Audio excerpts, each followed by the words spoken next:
Good morning. Before we sit down, praise the Lord. Let us all move on to our verse for this morning. Amen. My verse is in John chapter 17, verse 13 to 17. Amen. And I selected the New Living Translation. Amen. Medyo hinihingal akong konti Praise the Lord. But as we ready, let us all read it with understanding. 3, 2, 1, go. Now I am coming to you. I told them many things while I was with them in this world, so that they would be filled with my joy.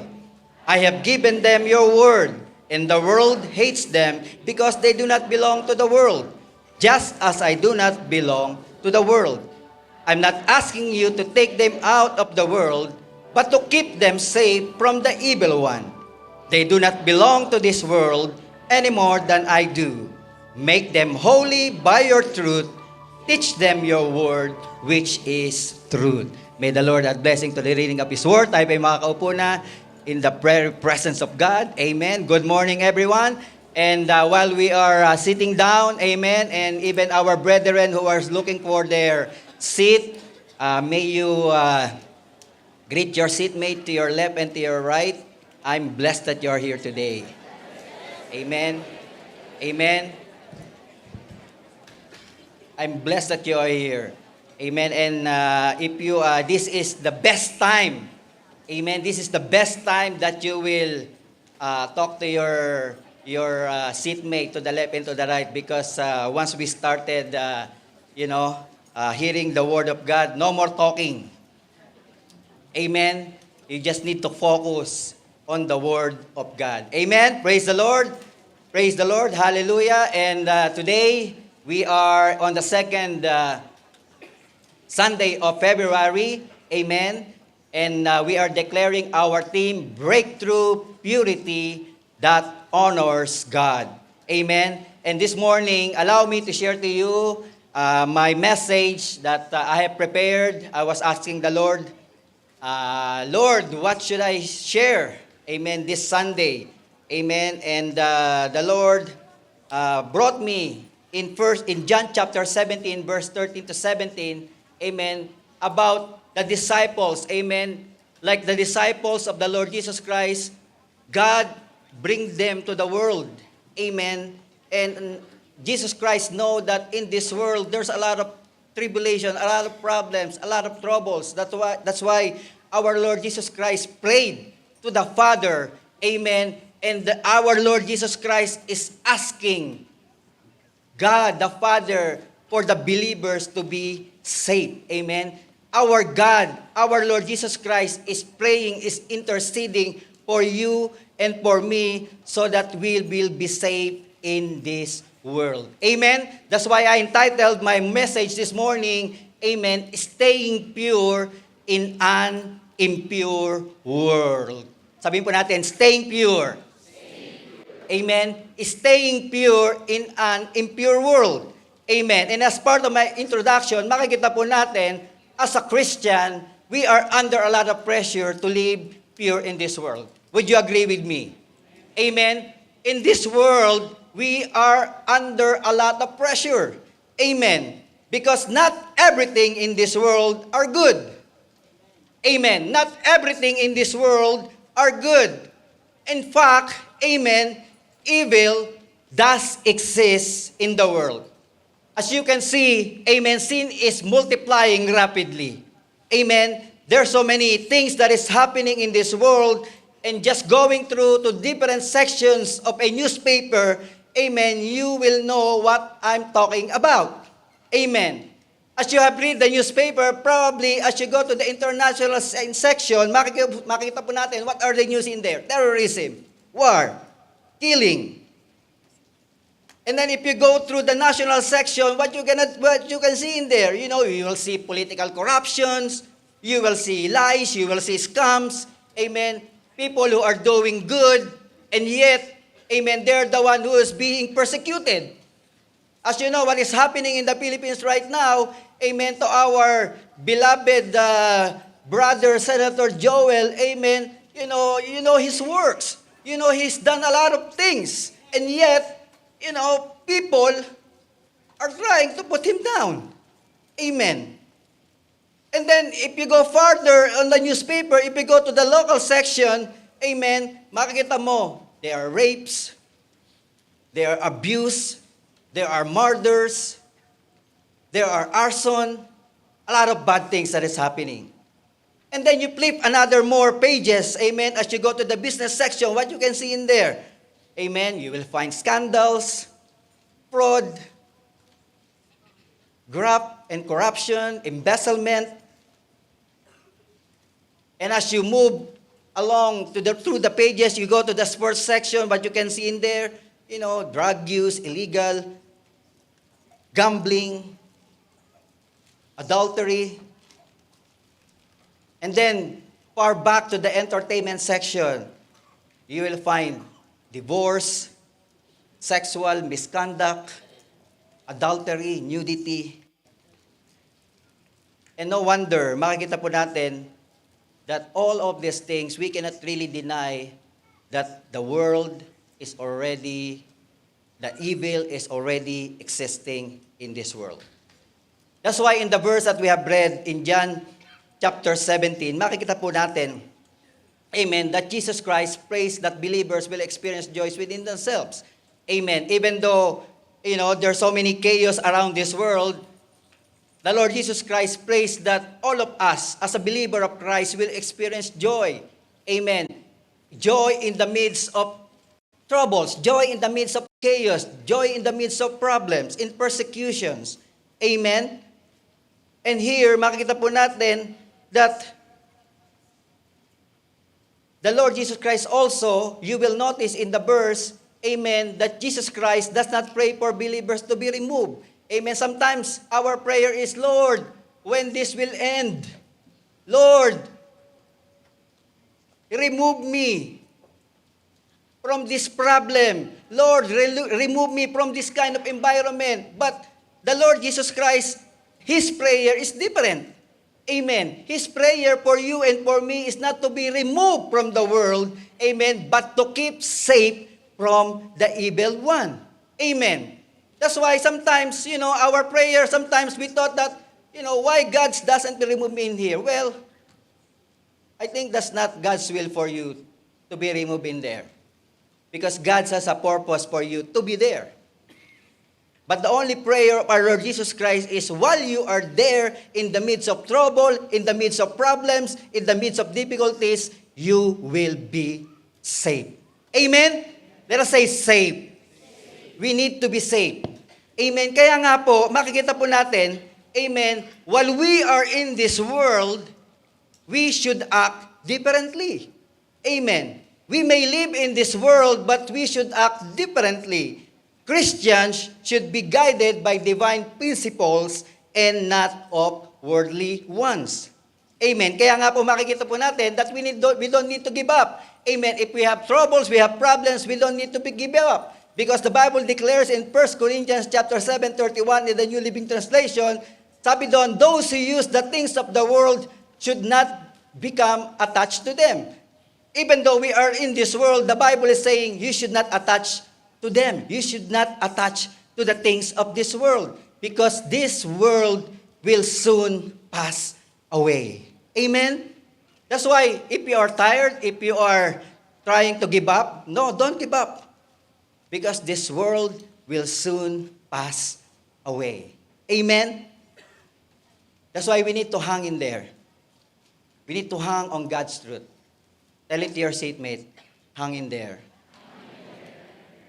We need to hang in there. Don't give up. Amen.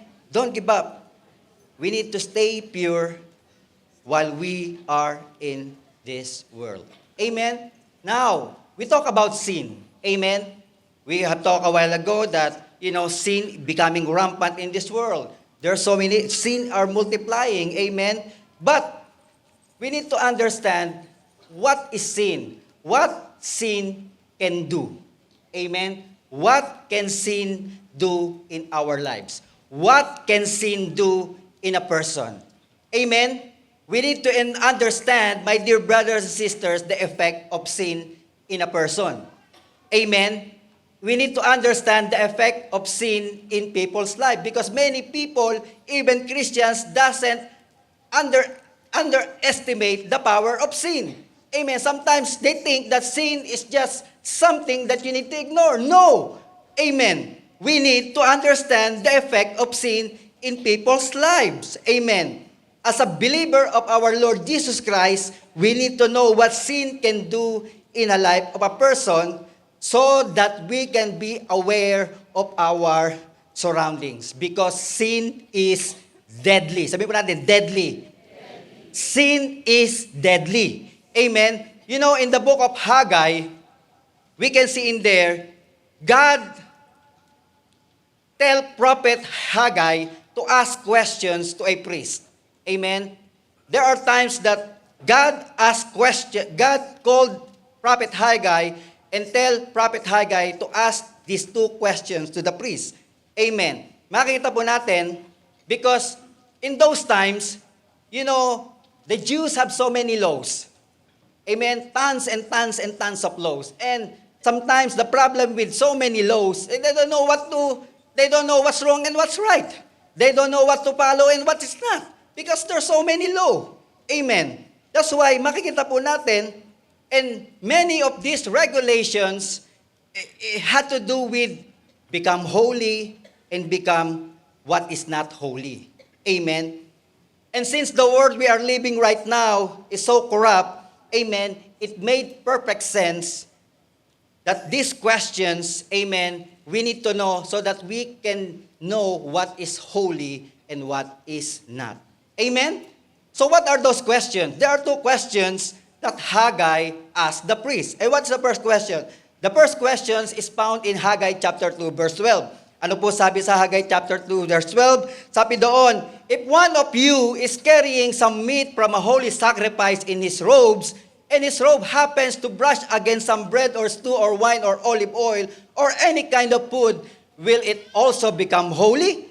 Amen? So, Prophet Haggai is asking the priest, like for example, you're carrying, the holy bread with you, and then suddenly it touched the stew, it touched the wine, it touched the olive oil, and Prophet Haggai is asking the priest, will the stew, will the bread, will the wine, will the olive oil becomes holy?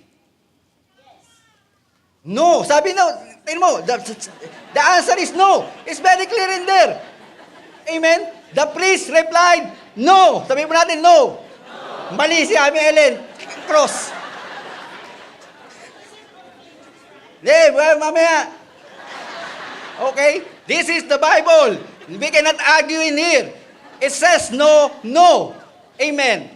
So, makikita po natin why. Because, that's how it works. Amen. It cannot be holy. That's what the priest said. And then there's another question. Makikita po natin, the second question, back to my PowerPoint, is found in Haggai chapter 2, verse 13. Ano naman sabi nun sa Haggai chapter 2, verse 13? Amen. Sabi po doon, then Haggai asked, if someone becomes ceremonially unclean by touching a dead person and then touches any of these foods, will the food be defiled? And then the priest answered, yes. Amen. So nakita niyo yung difference. When the holy things touches something, will that thing become holy? No.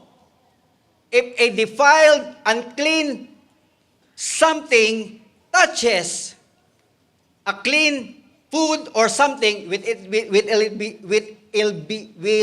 it be defiled? Yes. Amen. So makikita po natin dito, amen, with this, back to my PowerPoint, with these questions, makikita po natin, amen, impurity such as sin is highly contagious while holiness is not. Amen? While holiness is not. Let me give you another illustration so we can understand it more. Amen. Imagine that you have a gallon of milk in your fridge and it expired a year ago. Okay? So when you open that milk, what will you find out? It's muggy, it's smelly, it's sourly, everything. You name it. Right? And then suddenly you think, okay, I'll buy another jug of milk and then pour some good milk into that spoiled milk. Will the spoiled milk will become good? No. See? Exactly. Right? It will not. But if we go the other way around, right? You have a brand new milk, you put that spoiled milk into that brand new milk, what will happen to the brand new milk? It will be spoiled. So that's what Prophet Haggai is asking the priest. Amen. So, how good and bad things work? Amen. Good cannot turn the bad into good. While the bad can turn the good into bad. Amen? That's why sin, God is using these two questions to help us see the simpleness of sin, what sin can do in our lives. Amen. Hanging out, here's the point. Hanging out with a holy person does not make you holy. But hanging out with an unholy person can make you unholy. Would you agree with me? Not attending in this church cannot make you holy. Kahit na katabi mo 10 holy dyan, you cannot be holy. Unless, of course, you accept the Lord Jesus Christ in your life, and unless the power of the Holy Spirit will be you, then you become holy. But unless you won't do that, then you cannot be holy. Kahit hawakan mo lahat yung 500 people na holy, you will not be holy. Because that's how it works. But, hanging out with an unholy person, kahit isa lang yan, only one unholy person hanging out with them, what will happen to you? You will become unholy. Amen? So, that's what it is. That's what Prophet Haggai is asking the people of Israel. And the same thing that God is asking us, amen, that while we are living in this world, what do we need to do? What sin can do? What are the people you are hanging on to? Your classmates, your co-workers, the person you are talking to, the places where you go. Amen. That's what makes you unholy. Kaya nga po, good things does not automatically make other things good. It does not automatically make other things good. You need to cure it. You need to fix it to make it good again. But bad things made other things bad without making an effort. You see? That's what sin can do to us if we're not careful. Sometimes you thought, just one time only. Or it's just a sip of, I know myself, I can handle it. Well, you are mistaken. You should not underestimate the power of sin in this world. Amen? Now, we know what sin can do in a person's life. How much sin is needed to make you impure. How much sin is needed to make you impure. That's why, I believe one sin is enough. Even a small iota of sin is enough to make you impure. Let me give another illustration. Amen. There's 2 teenagers who want to go to a movie. Okay? And then they ask their father if they can go to the movie theater. And then the father asks, what kind of movie are you going to watch? Amen. And then the father review what the movie is. And then the father notice that there's like a small event of nudity or, something that is not right. Amen. So what he did is he did not let his children, his two daughters, to go to the movie. Because he know there's something in there. And then these two daughters, amen, got mad, amen, they sulk, amen, and just sit down to the couch. And then suddenly, while they're, talking to each other, suddenly they smell a good smell of a chocolate cookie chip because the father is baking something for them. And then they smell it. Oh, this is so good. This smells so good. Amen. And then suddenly, the dad, brings a plate of cookie to these two kids. And then the dad says, oh, this is a special cookie because this is, I put organic flour. I put sugar-free vanilla. I put organic eggs, like those pre-range eggs. And that must be good. But, sabi ng daddy, but the dad says, there's one thing that I put in there, a very, very, very small amount. That I put something in there, and it's organic too. And then, while these two kids are, excited to eat it, suddenly they're going to eat it, and then suddenly, they ask their dad, what is that small thing that you put in that cookie? And then the dad said, I put a small amount of organic dog poop in there. Yuck! Wah! The two daughters said. And that's the time that, he got their attention. The dad got their attention. And the dad says to them, I only added a tiniest bit of it to the brownies. Amen? But, you don't want to eat it. Now you're telling me you want to watch this movie for 2 hours and then you only have like 5 minutes of immorality in there. Now it's okay for you?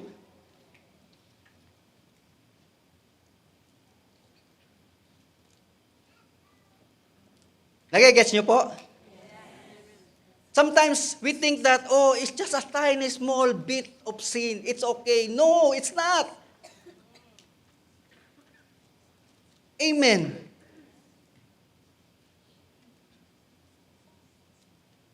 Any small sin is enough to cause us for spiritual contamination. Amen? And Satan is the master opportunist. Satan is the master opportunist. When he see you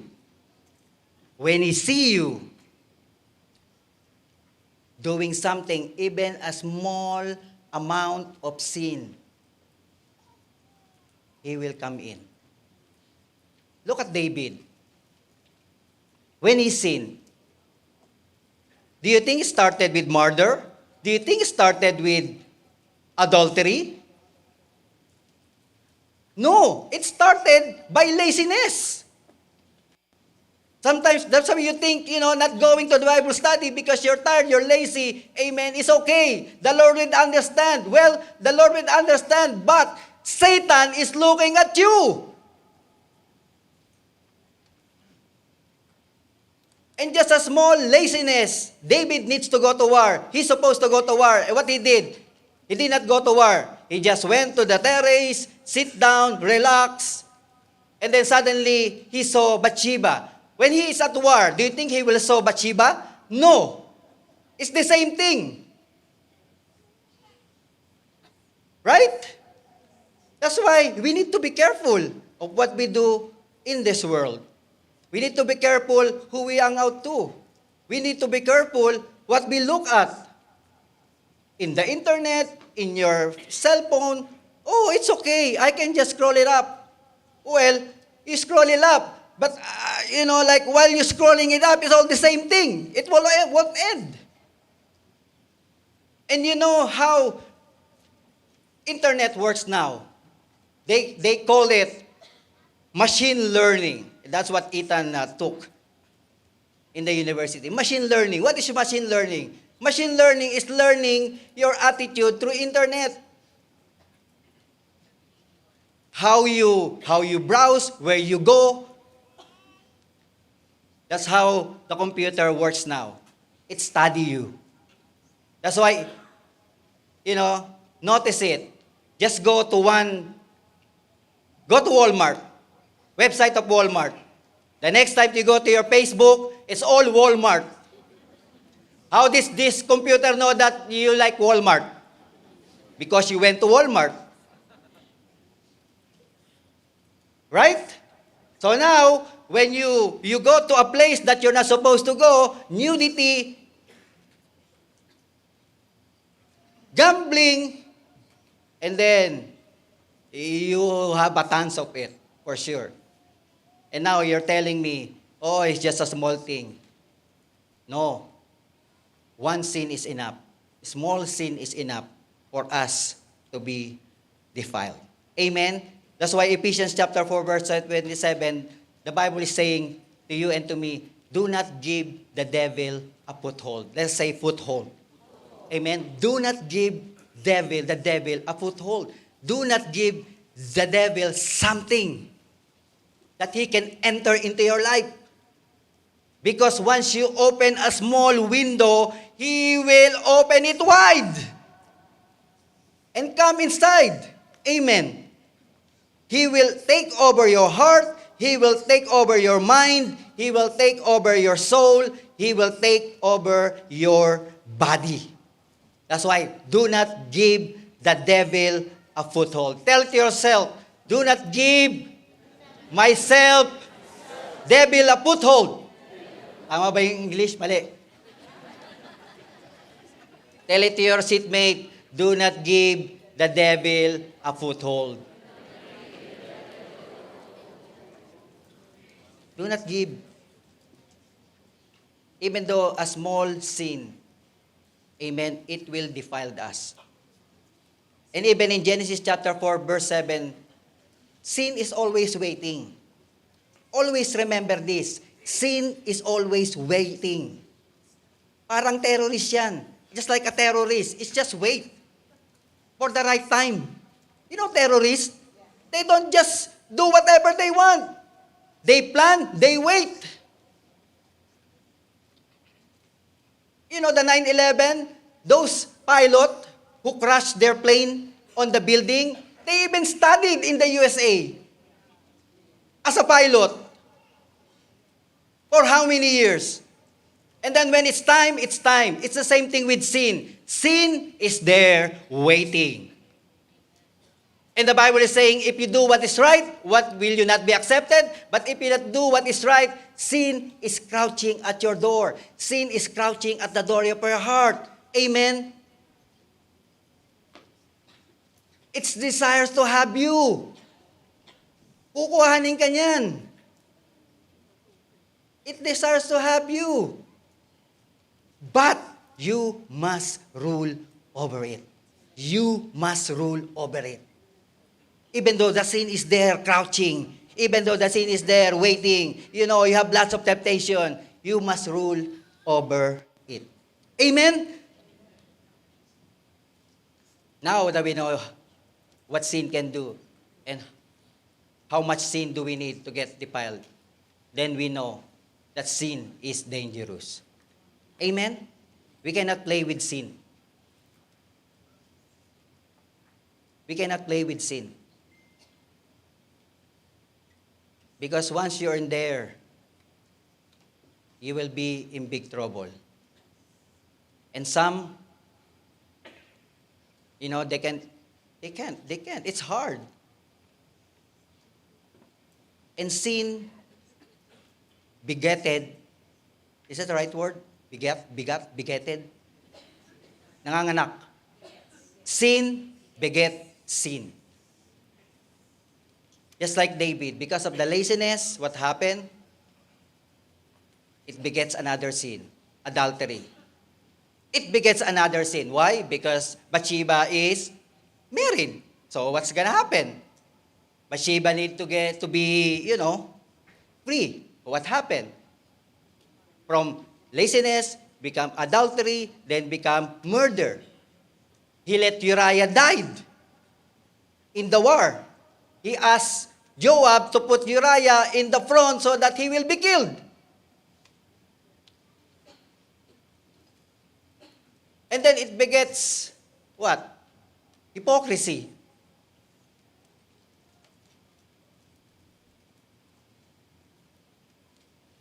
And you know what happened to David because of those sins? His son died. His other son rebelled. Sometimes we thought that sin, it's okay. It's just, a small sin. It's just an extra small sin. No, there's no extra small, there's no small sin. Sin is sin. There's no white lies. There's no gray lies. Lie is lie. Sin is sin. Amen? Kaya nga po, how can we stay in this troubled world? How can we stay pure in this simple world? How can we win over sin? Amen? There are so many things that we can do, but I just prepared 3 points. Amen. 3 action steps. Amen. For us to stay pure in this impure world. Amen. So number 1, we need to guard. Let's say guard. Guard is very important. Amen. For you to become pure in this world, we need to guard. Amen. And what are the things that we need to guard? We need to guard our heart. Sabihin natin heart. Let us say heart. We need to guard our heart. Amen. Guarding our heart is important to stay pure in this world. In 1 John chapter 5 verse 21, amen, it's an urgent appeal to all of us. Amen. In 1 John chapter 5 verse 21, it's an urgent appeal to each and every one of us. And what is the Bible saying? What is 1 John chapter 5 verse 21 is saying to you and to me? Dear children, who are the children of God here? We are the children of God. Amen. And this message is for the children of God. Dear children, this is you. And what the Bible is saying, keep away from anything that might take God's place in your heart. We need to keep away from anything that might take God's place in our hearts. Because there are so many things in this world that can take away God's place in our hearts. Amen. And we need to guard our hearts. We need to guard our hearts from anything that, that will keep God away from our heart. Amen. And this is a command for all believers. This is a command for each and every one of us to guard anything against that says something about God. We need to guard our hearts with false teachings. There's a lot of false teachings in there. Just watch YouTube. You'll see a lot of false teachings in there. And then sometimes you think it will not contaminate you. It will. We know a lot of people in this church, during COVID, because there's no physical gathering. Amen. Everyone watch online. And then, suddenly, you have a different belief now.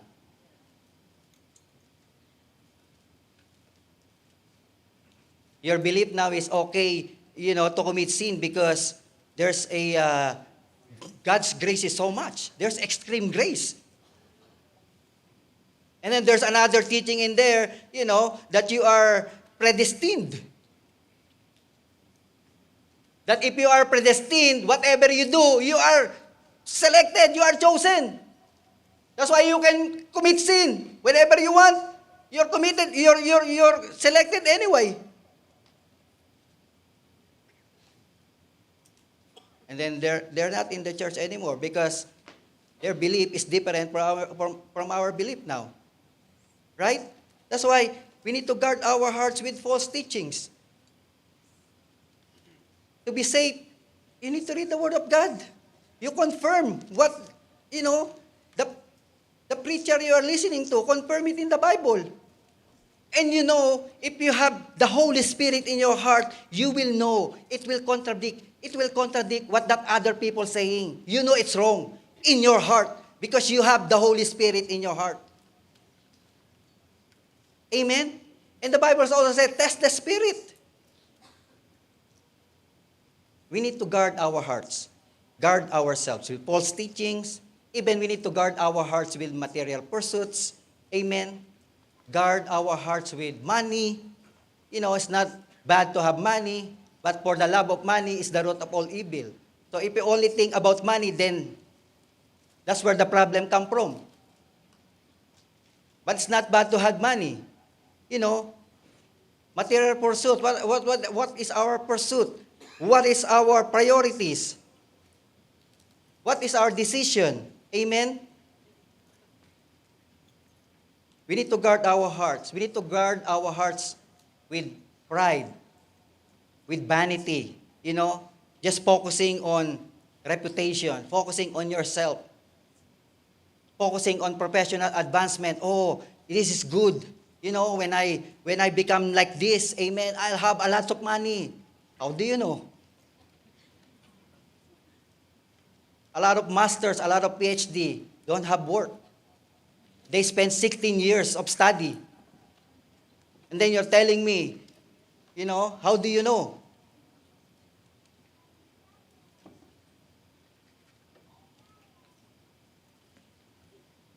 We need to guard our hearts. And even with idolatry. What is idolatry? Amen? In the Old Testament, idolatry is worshiping, images.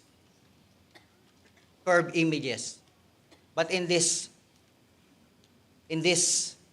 modern world, in the New Testament, anything that above God is idolatry. God is your number one in your life. Your wife, your children, your spouse, your friends are second. Your job, your career are second. So kayo na bahala. You do what you want. As long as your number one is God, whatever because if God is your number one, everything will fall smoothly. Amen? Kaya yung mga family first, well, there's nothing wrong with family first, but where is God in the family? Right? Do you think your family will prosper if there's no God in there? That's why you put God first in your family. Kaya yung mga nag-reason, I need to take care of my family. Okay, you take care of it. We'll see, you get tired.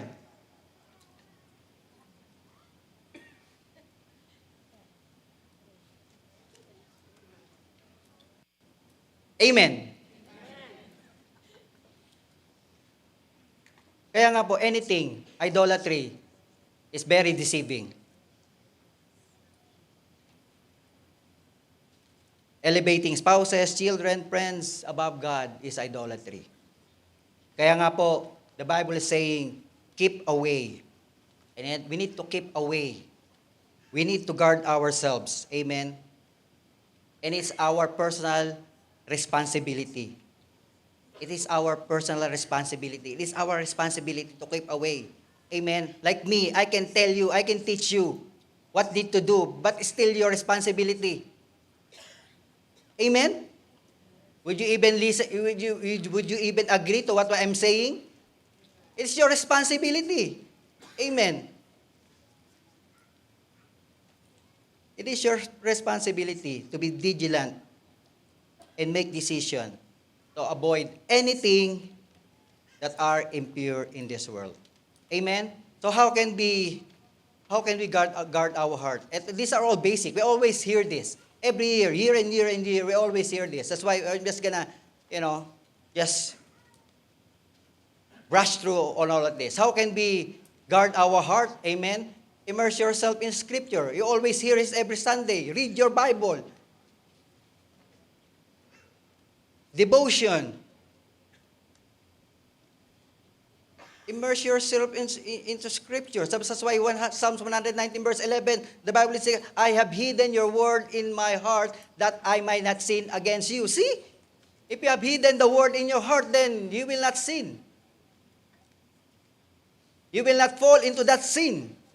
There might be temptation, amen, because you have the word in your heart, because you immerse yourself, amen, in the Scripture, then you know what's wrong and what is right. You know what is holy and what is not. Amen.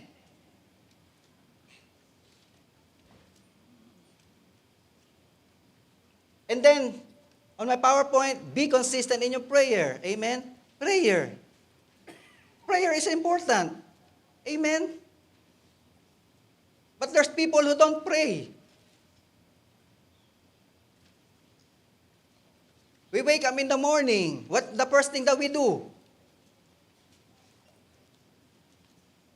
You need to be honest to yourself. You know, prayer is important, but you don't do it. Why? Amen? Prayer is important. And the Bible declares in Matthew chapter 26, verse 41, Matthew 26 and 41, watch and pray so that you will not fall into temptation. See? The spirit is willing, but the flesh is weak. Kaya kanina, the spirit is willing. Your spirit wants to pray, but your flesh is weak. You're so tired. Why you're so tired?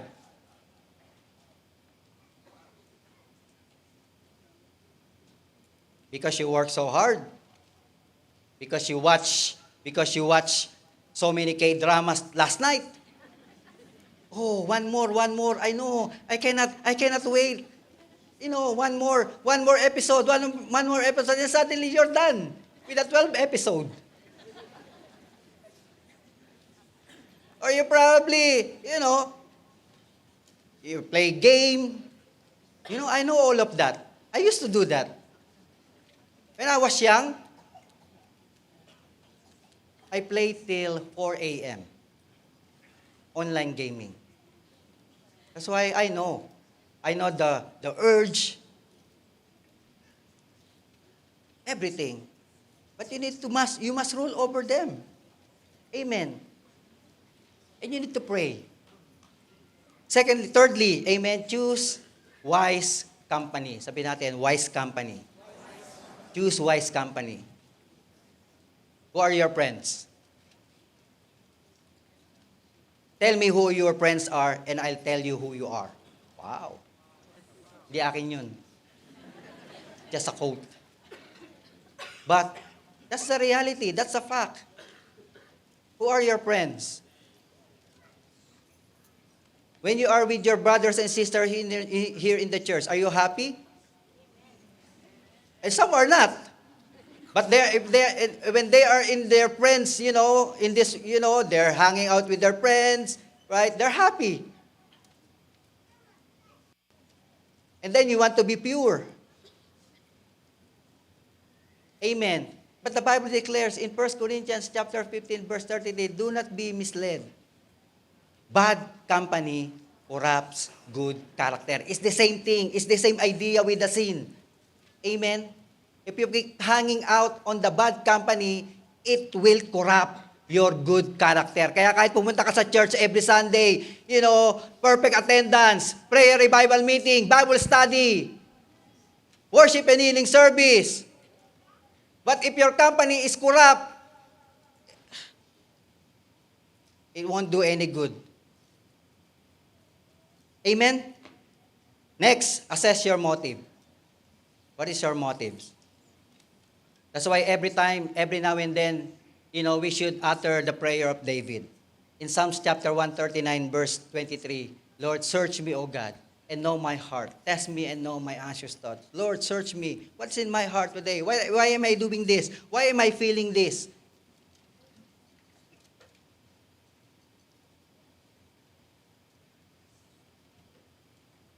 We need to guard our heart. Kasi, pag hindi okay ang heart natin, amen, we have a wrong motive, it's gonna come out differently. And last, we need to set boundaries. Amen. Setting boundaries is important. We need to set boundaries to protect our emotions, our spiritual health from temptation. Ephesians chapter 5, verse 11, in the New Living Translation, take no part in the worthless deeds of evil and darkness. Take no part. You need to make boundaries. If you know you're not allowed to go there, then set your boundaries. Even though your friends asking you, let's go. It's going to be fun. It's going to be good. You set your boundaries. You know you're going to be in trouble if you go. Right? You know it already. But still, because you let sin come in, you fall into temptation, and then you go. And then, what happened?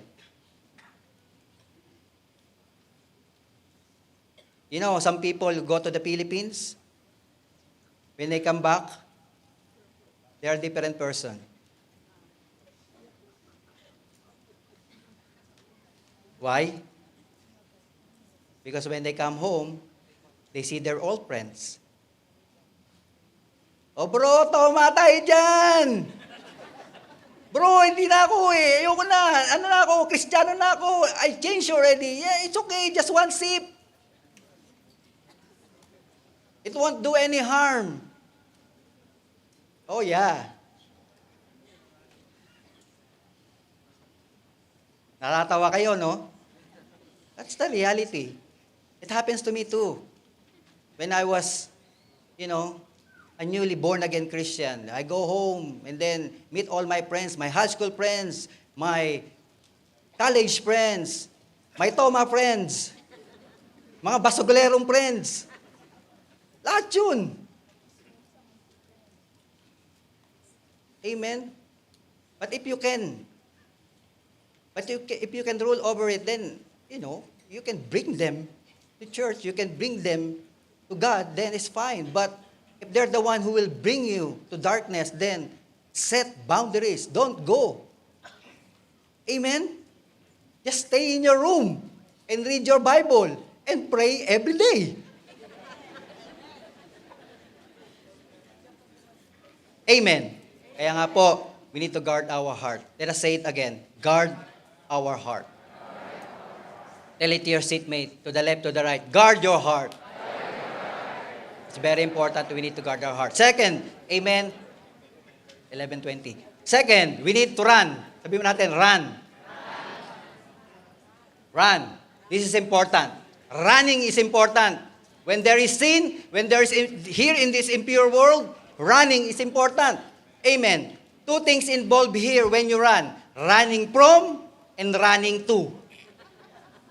Amen. You are running from something, and then at the same time, you are running to something. Amen. Sabi po sa 2 Timothy chapter 2, verse 2. Amen. 2 Timothy chapter 2, verse 22 in the New Living Translation, it says, run! Run from... Sana, yung verse natin, nawala. Run from anything that stimulates youthful lust. Amen. You run from. And then, it continue on. You need to run to. Instead, pursue righteous living, faithfulness, love, and peace. Enjoy the companionship of those who call on the Lord with pure hearts. Amen? So you run from. This youthful lust, it does not, this not only mean that, like sexual immorality or anything. Amen? Youthful lust is anything that makes you sin. Anything that makes you fall into temptation. You need to run from them. Amen? And what are the things that you need to run from? 1 John chapter 2, verse 16. Sabi po doon, for everything in the world, we are talking in the world. Amen? We are talking about impure world. And the Bible is saying about the world. And sabi mo ng Bible, the Bible says, for everything in the world, what is in the world? The lust of the flesh, the lust of the eyes, and the pride of life comes not from the Father, but from the world. So we need to run away from all these things. Lust of the flesh. Lust of the eyes. You see all those red labels in the mall. Run away from them. You don't have money, I tell you. Run away, don't go there. Instead, just go to the church. And when you go to the church, you hear the word of God, you bless the Lord, and then you will be blessed. Amen? Simple as that. And a lot of people, do the other way around. They run away from God. And then they pursue all the things of this world. Amen? That's why instead of resisting, a lot of people resist. No, don't resist. There are things that you cannot win. There are things that you cannot win. Just don't resist. If you know you cannot win, just run. Run for your lives. There's no weakness in running. Joseph, he ran. He ran from sin. He ran from Miss Potiphar because he knows if he did not run, he will commit sin. Just run. Maybe in the eyes of maybe in the eyes of men, you are weak. But in the eyes of God, when you run, you are strong. Amen? Just keep running. Don't stop.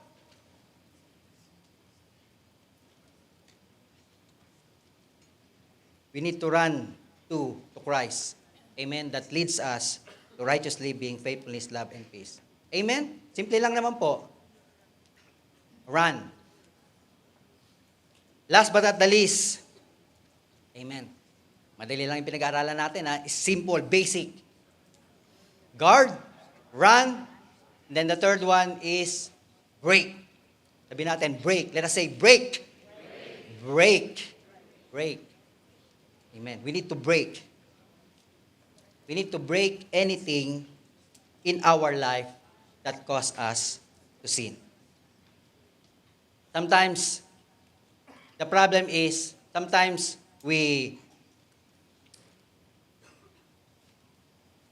ano pa sa English yung sinisisi? We blame. Nauubusan na ako eh. Ang dami ko ng English, sorry. Sometimes we blame, Satan. We blame the world. We blame other people. But we do not see ourselves. And most of the time, we are the problem. Most of the time, it's our flesh that is the problem. We are just good in blaming others. You point like this. But you can see the 3 fingers pointing at you. Only one to other people. That's why we need to break. We need to break the habit. We need to break any habits that cause us to sin. And the Bible declares in Matthew chapter 18, verse 7 to 9 in the New Living Translation, says in there, amen, what sorrow awaits the world because it tempts people to sin. See? That's what the world will do. Whether you like it or not, whether you believe it or not, that's the world will do to you. It will tempt you to sin. It will tempt people to sin because temptations are inevitable. But what sorrow awaits the person who does the tempting? In verse 8, So if your hand or foot causes you to sin, cut it off and throw it away. Paano na? What's gonna happen to my hand? And then, sabi pa, it's better to enter eternal life with only one hand or one foot than to be thrown into eternal fire with both your hands and foot. Grabe! Okay ka lang palang walang kamay, isang paa. Basta makapunta ka lang sa langit. Kaysa dalawa naman yung paa mo, dalawang paa, syempre, dalawang paa, dalawang kamay, and then you go to hell. And then, verse 9, and if your eyes causes you to sin, gouge it and throw it away. It's better to enter eternal life with only one eye than to have two eyes and be thrown into the fire of hell. Grabe.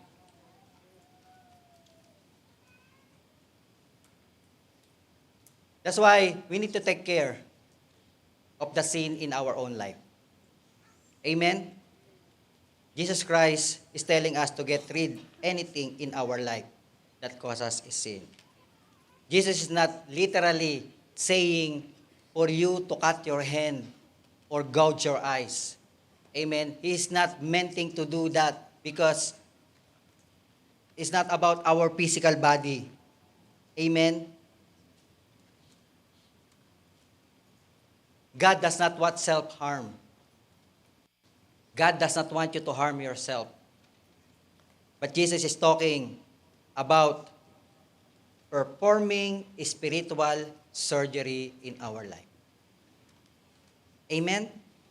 Jesus Christ is not talking about physically removing our eyes, our hands, our feet, but He wants us to remove any spirit that is not from God in our lives. You know, the hands and the foot represent our action. Kasi it's the hand who act. It's the feet who act. That's why, what is our actions? What are the things that we do that cause us to sin? Amen? What are the things that we do to cause us to sin? That's represent our hand and our feet. Where do you go? What do you do? When you go to the office supplies, what do you do there? You're taking home paper clips? When you go to you're taking home ketchup?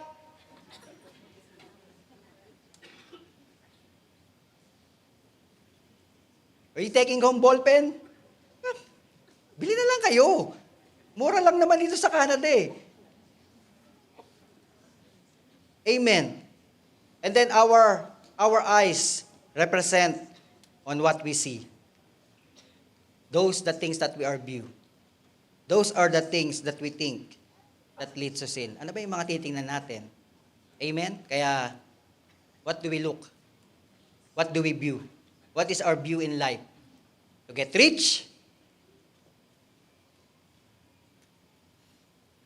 That's why we need to break it. Amen?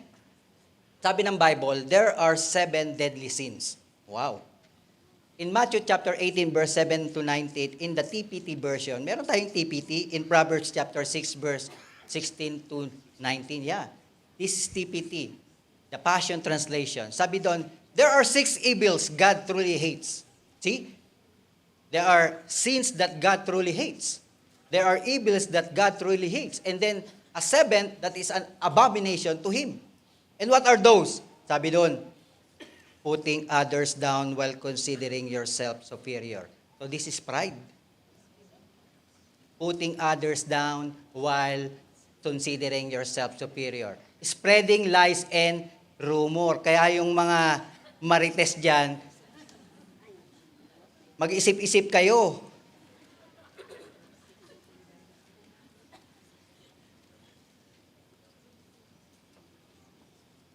Amen. These are deadly sin. And then, spreading lies and rumors, spilling the blood of the innocent. Amen. Wala naman tayong gumagawa rito, no? Spilling the blood of the innocent. Wala namang murderer rito, ah. And then what else? Plotting evil in your heart toward another. This is dangerous. You plot evil. Ano kaya makakaganti sa tao na to? Tingnan natin. Pilikmata lang ang walang latay dito. Paano kung walang pilikmata? Hindi lahat may latay. Grabe. Plotting evil in your heart. Amen, toward another. And then, gloating over doing what's plainly wrong. You know that it's wrong already, and you still keep doing it. You already know that it is a sin, but you still keep on doing it. And then, spouting lies in false testimony and stirring up strife between friends. Yung mga, stirring up strife between friends. Yung mga pinag-aaway-away. Alam mo ba?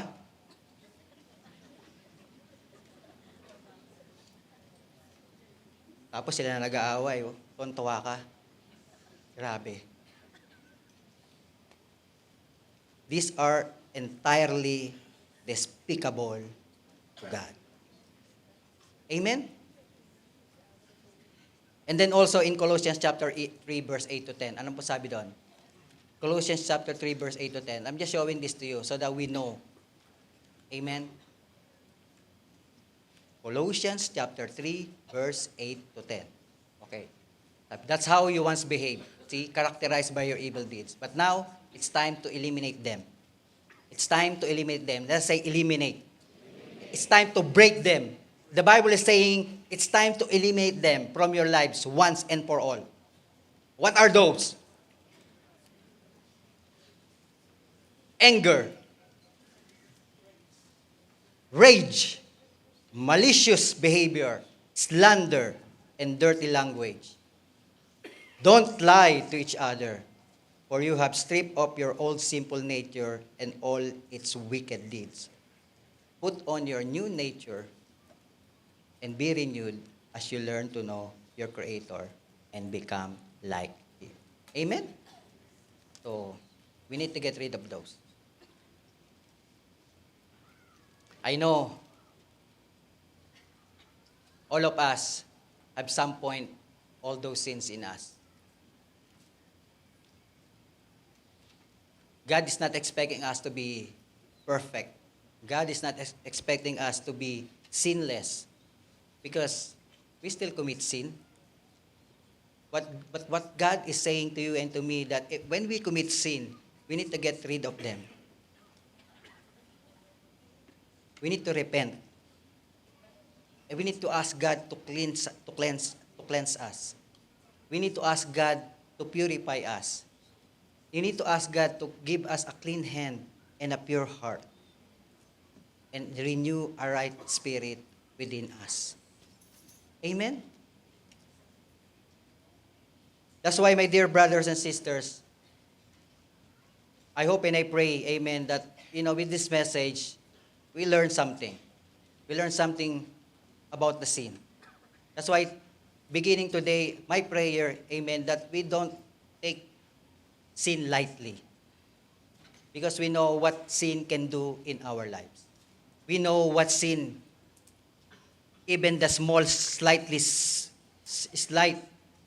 sin, it will contaminate us. Amen?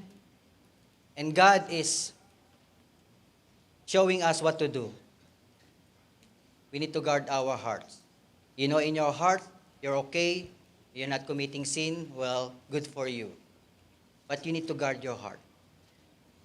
Why? Because not all the time it's good. There are things in our life that will happen that will try to test us. It will test our faith.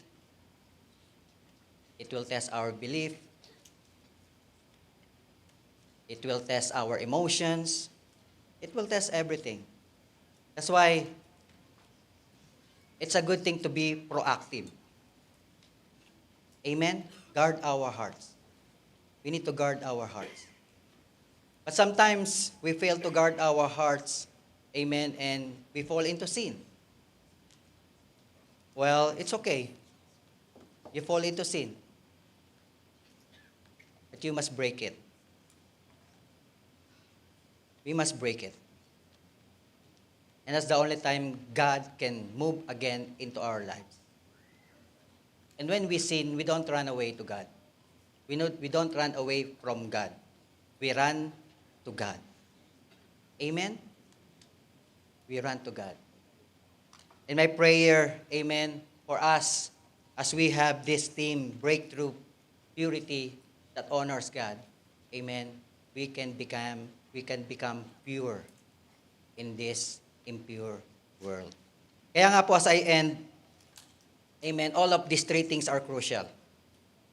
If we want us to experience purity in the midst of impurity, amen, we need to apply these three action steps in our lives. Because whether we like it or not, amen, sin will abound. Sin will abound. Let us say abound. Sin it will abound. Why? Because the ruler of the world is coming. The Bible declares in John chapter 14 verse 30 in the Amplified Version. I think I put it in my PowerPoint. Amen. John chapter 14:30, it says in there in the Amplified Version, I will not speak with you much longer. But the ruler of the world, Satan, is coming. And God is saying this in the last days. In the last days. And we are living in the last days. And the ruler of the world is coming. But the Bible is saying, the Lord Jesus Christ saying, He has no claim on me, no power over me, nor anything that He can use against me.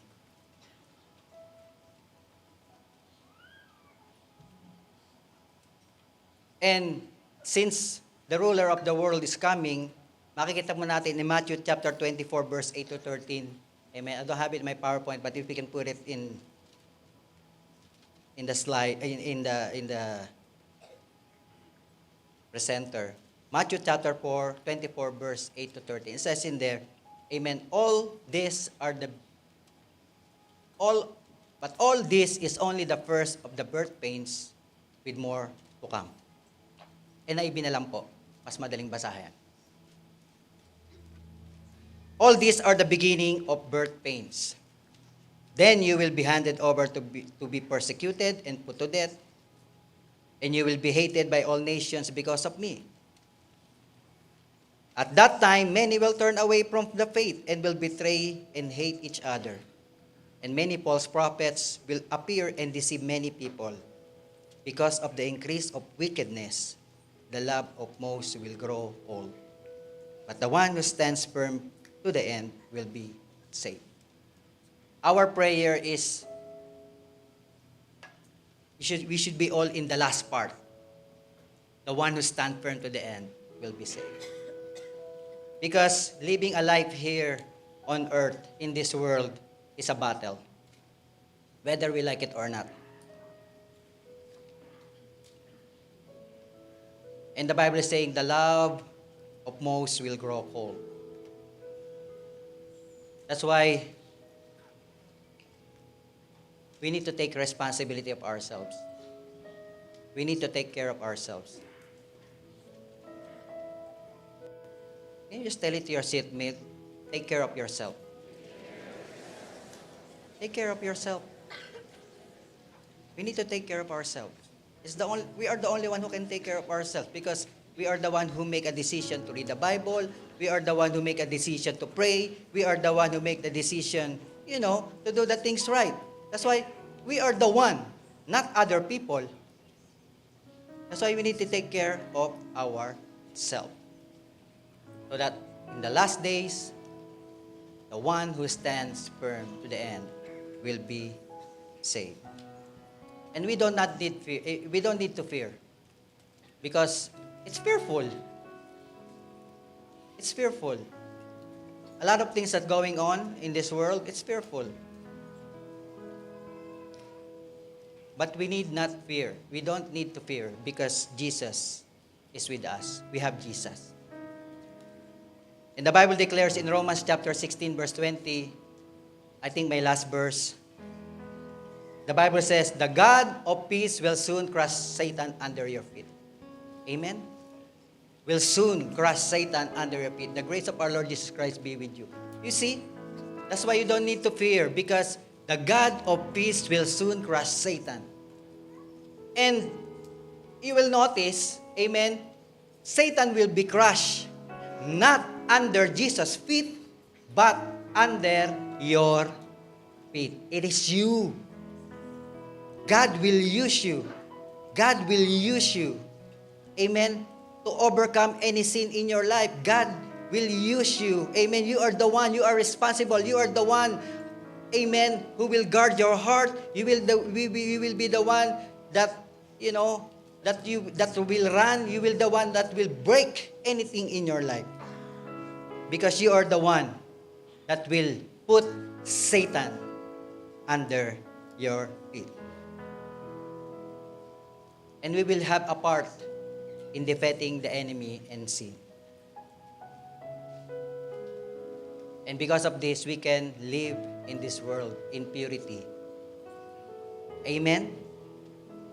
Kaya nga po, my dear brothers and sisters, I just want to reiterate this. This is the whole part of what I am saying, my message. And it says in there, becoming pure or holy is not automatic. It's not really automatic. And it requires intentional effort. But impure or unholy is automatic and requires no effort. For us to be pure, for us to be holy, we need our Lord Jesus Christ and the power of the Holy Spirit in us. Kaya nga po, if we can bow down our heads and close our eyes, I know a lot of us have many shortcomings, have many weaknesses. Maybe we committed sin, and even, we are living in sin. We know we are sinning, but we're not doing anything about it. And today, as you hear the message of the Lord, my prayer, amen, that we should have change of heart. We should realize the impact of this sin in our lives. That's why today, as you bow down in your heads and close your eyes, I want you to examine your heart. Search me, O God, and know my heart today. And allow the Holy Spirit to reveal to you if there's any sin, if there's any wrong motives. Are you being lazy in reading the Bible? Are you being lazy in prayer? Are you enjoying company of unbelievers? Are you having relationship with unbelievers? Are you doing things that makes you good? Do you have pride in your life?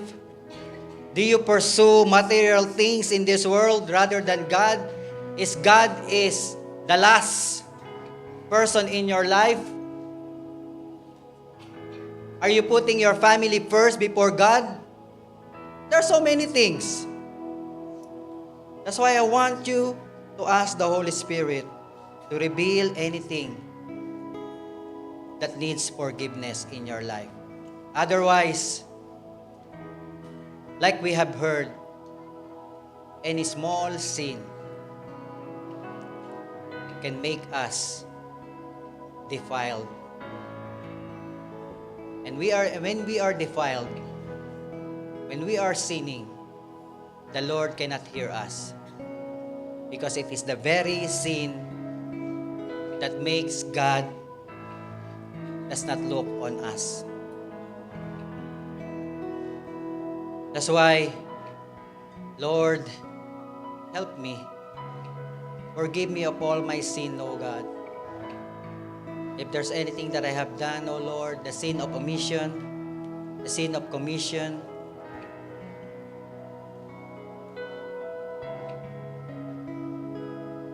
our fleshly desire, our lustful eyes, the pride of life, Lord, forgive us.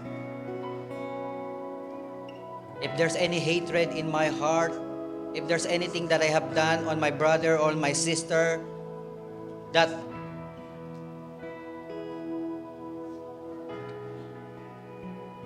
I intentionally do it, Lord, forgive me.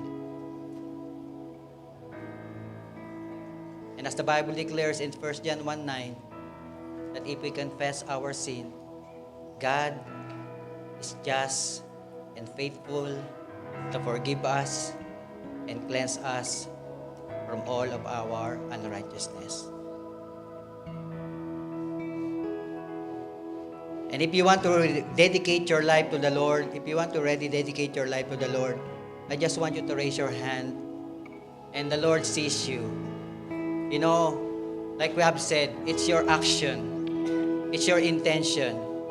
Do you want to be cleansed? Do you want to be healed? Do you want to be pure? God is looking. So if God does not look, does not see your hand, raising your hand, then it means that you don't want it.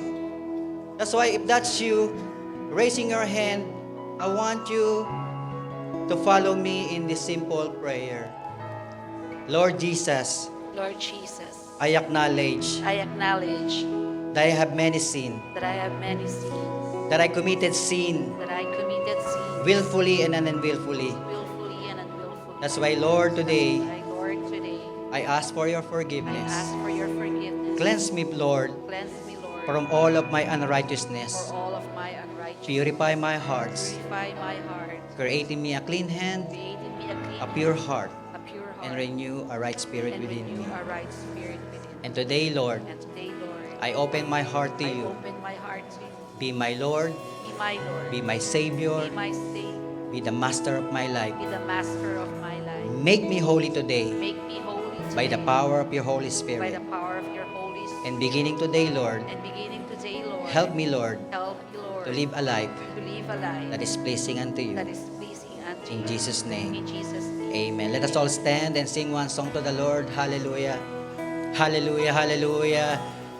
Hallelujah.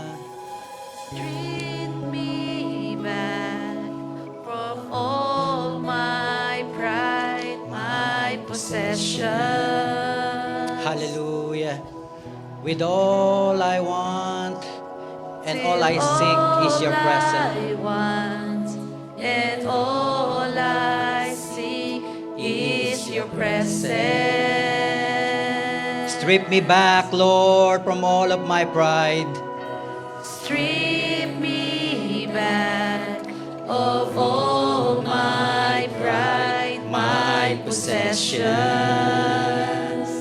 With all I want and all I seek is your All presence. I want and all I seek is your presence. Awaken me, Lord. Awaken my spirit. Hallelujah. A fire and a sea. A fire full of love. A fire full of love. Heaven open up. Heaven open up. So come and fill this place, Lord, with your mercy and grace. Come and fill this place With your mercy and your grace, Holy Spirit, Holy Spirit, with power and with love, all-consuming fire come, Holy Spirit. So come, hallelujah. If you need prayer, hallelujah. If you need prayer, I just want you to come into the altar today. If you need help in prayer, if you need to rededicate your life to God, running away from sin and running to God, if that's you today, if you want a holy life, not a perfect life, then I invite you to come. We have Pastor Anna, we have Pastor Marian in this place. Hallelujah, that can help us pray for you. Hallelujah. Let us all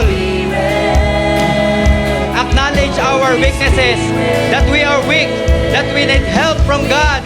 We need to be strong. We need to stand firm. Consuming fire, come. Holy Spirit, we need to act on it, my dear brothers and sisters. So come and Hallelujah. place. We need to come to God. With your grace, Holy Spirit. Holy Spirit.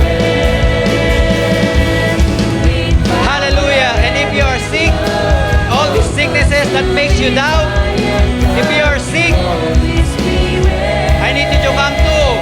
Let your faith become strong. Hallelujah. Come and Fill this place with your mercy, with your grace. Holy Spirit, Holy Spirit, with power and with love, all consuming fire, come. Holy Spirit, Holy Spirit, we want more of your presence. We want more of your presence. We want more of your power.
up our hands and let's worship God. Hallelujah. And who can stand between my Lord And me?